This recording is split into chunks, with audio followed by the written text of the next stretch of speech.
Firstly, before I start, a quick disclaimer. This video is for education and entertainment purposes. All information presented are for general guidance only. Having that said, enjoy the video. When I graduated from university and got my first professional job, I was really proud of how far I've come. I thought I've studied hard, did really well in university, went through multiple rounds of interviews, and finally got the job I wanted. I was ready for the big money. But when I received the job offer letter, the salary was okay. I was happy that I've got a job. But I've always wondered then, how do I know if I was paid fairly? What was the market average salary in the industry that I'm in? And if I were to stay on this career path as a project manager, what is the salary growth like? All of that will be answered if you smash the like button right now and subscribe to the channel. Thank you very much.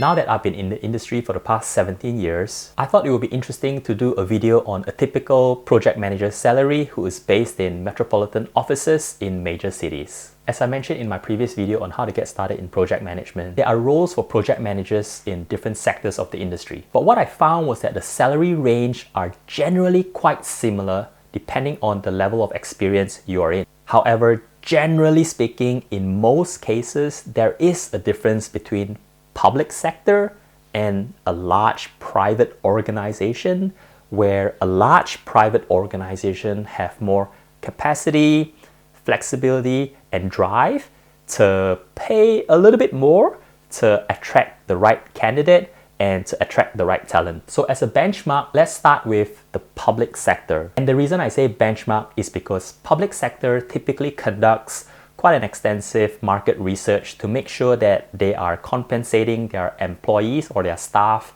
fairly, to make sure that they are not overpaying or underpaying their staff. There is a balance where the public sector needs to strike because the salary ultimately comes from revenue that the government collects from taxpayers, for example. Therefore, they need to be careful with their expenditure and will need to be fair and transparent. Speaking of transparent, information on grades and salary bands for employment in the public sector can be found on the internet for public knowledge. If you look hard enough, at least for where I'm at, which is in Melbourne, the state of Victoria in Australia. On the government website, the Victorian Public Service Enterprise Agreement 2020 contains information about grades, salary bands, and other general conditions of employment for respective departments and agencies.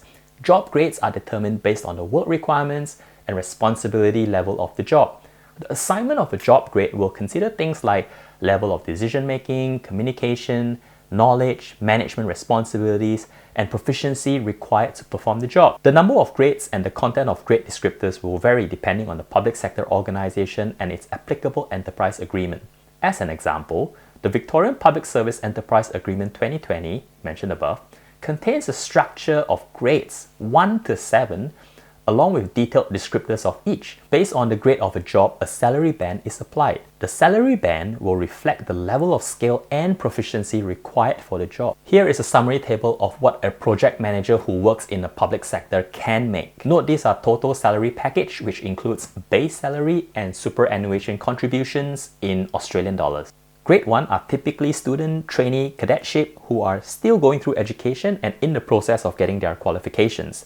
They are within the salary band of 51 to 54k a year. Of course, pro rata for part-time arrangements.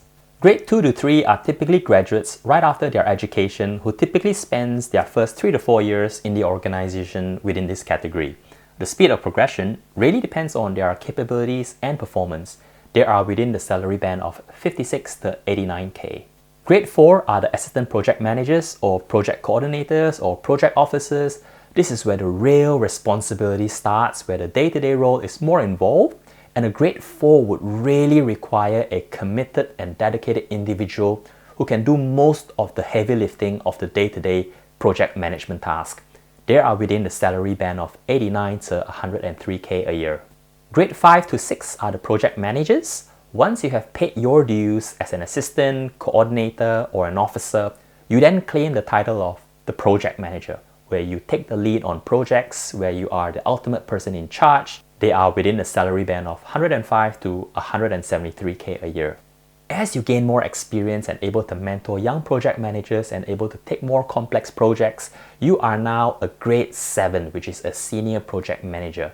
They are within the salary band of 175k to 238k a year.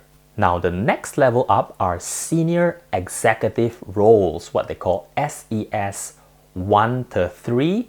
And these are for high-performing individuals with extensive experience and has the right leadership skill set to coach and mentor a large team. This is typically a director's role or an executive general manager category for someone who's able to lead a large department or a team of project managers and able to handle the everyday pressures, including upholding the company's brand, culture, and values. The salary for these categories are quite broad depending on the candidate's experience and market conditions, and it varies from 207K a year up to 511K a year. Now, based on my knowledge of the industry, if you're a project manager with a salary of 511K a year, you're definitely in the top percentile of the industry within the public sector. Again, I would like to caveat that these are for project managers' typical salary in metropolitan offices in major cities. If you are a project manager in a large private organization, now this is where it gets interesting. As I mentioned earlier, for a large private organization, they have more capacity, flexibility, and drive to pay a little bit more for the right candidate and the right talent. This is because they are profit and growth driven. Therefore, paying an extra 50 to 100K above the market salary is insignificant compared to what they can earn or grow if they have the right people on board.